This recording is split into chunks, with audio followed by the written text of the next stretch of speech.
American Spy. And my guide had told me they think that you're an American spy, and I heard Katerin, Amrika, had been shouted at me. So at one checkpoint I wound the window down and I said, it's okay, I'm English. And they all looked as if to say, what difference does that make? At another checkpoint, a little boy came rushing up and he slammed his face into the window to get a good look at the American Spy. And I looked at him and I smiled and I winked at him, and he drew his face back and shook it very bravely and then went like that. And I thought, yes, he's probably right. As we drove off, we soon had a convoy of Taliban soldiers in their trademark Toyota trucks, firing their Kalashnikovs in the air, shouting Zindabad Osama, Osama Zindabad, long life to Mr. Bin Laden, and death to the American spy. My nationality just didn't matter with them at all. This is what they were shouting. And very soon we arrived at the intelligence headquarters in Jalalabad, where I was taken out and introduced to the director, who spoke a little bit of English. And he gave me a pen and a paper and he said, write down all your details that can prove that you are a journalist. So I wrote down telephone numbers, contact numbers, names, addresses, anything that I thought would verify who I am. And then I handed him the paper back and he said, we are about to eat and you can join us. And I said, well, really first I need to use the telephone. I need to make a call. And he said, impossible. And I said, well, if you won't give me the telephone, I'm not going to eat, either as a prisoner or as a guest of the Taliban. I need to make a call. And he said, impossible. So I said, well, I'm not eating, and he just shrugged his shoulders. And I was taken into a room which was to become my cell for the next 6 days. Now you'd think that the most evil, brutal regime in the world couldn't care less if I'd gone on hunger strike, but they were really upset. Every morning, noon and night, they would come in and they would lay out a cloth.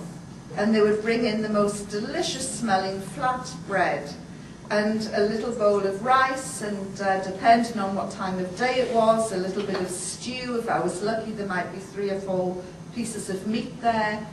And they would have a jug of water and a bowl, and they would wash my hands, and they would say, you are our guest, you are our sister.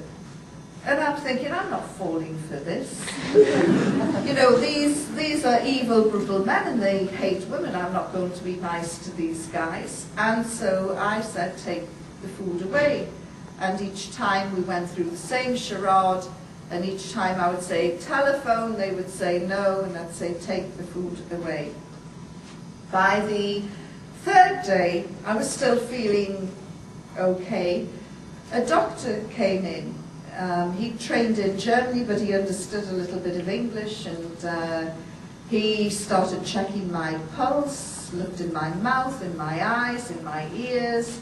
He started taking my temperature and then my blood pressure, and I thought, oh, they do this on death row in America, don't they? Just before they're about to execute somebody, they like to make sure they're nice and healthy before they flick the switch.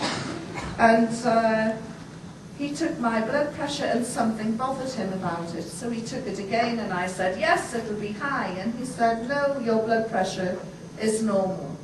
I said, don't be so ridiculous. I have high blood pressure. It must be through the roof. I've been captured by the Taliban. And he said, look, it's normal. And he took my blood pressure again and it was normal. And I said, well, there you go, 3 days with the Taliban and you've cured my blood pressure. On the 5th day, his son Hamid, who had the misfortune to speak Pashto, Urdu and English, came running in and he said, Miss Yvonne, you are famous, you're famous, look, you're on the front page.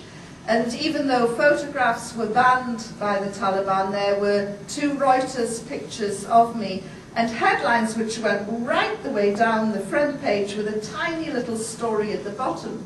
And I said to Hamid, what do the headlines say? And he said, the headlines say the Taliban have cured Yvonne Ridley's blood pressure and she's very happy. So obviously they were starting to learn a little bit about PR, media and spin. During those first few days, Hamid acted as a translator. And he used to say to me, as we'd have these people coming in, scary-looking men coming in asking questions, he used to say to me, will you please be respectful to these people? These people terrify me and they should terrify you. My theory was these people, these scary people, and they did look scary, are going to kill me. So it doesn't matter if I'm nice or nasty to them, they're going to execute me. After all, they're part of this evil, brutal regime. So I decided that I would be the prisoner from hell.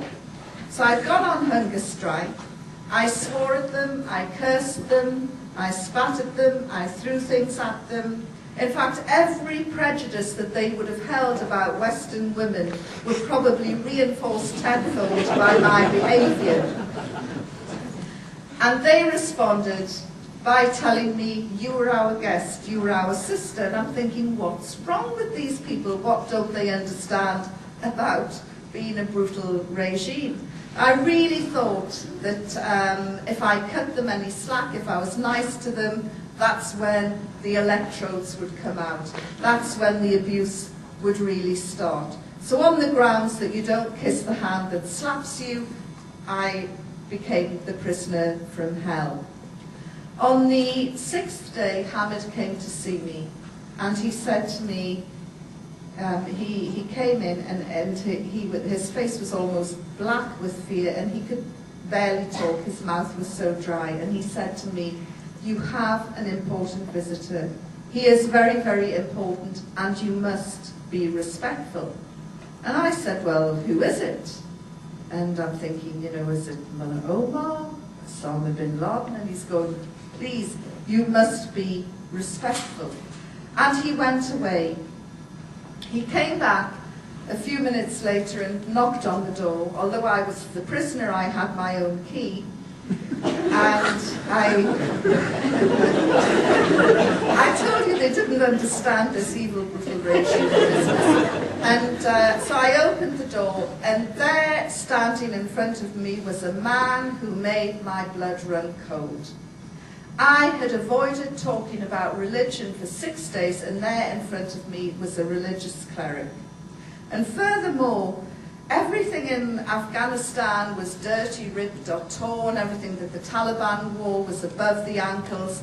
This guy had an immaculate ivory gown on that went right to the ground. You couldn't see his feet. And he had a big ivory turban. But he had quite a modest beard by Afghan standards.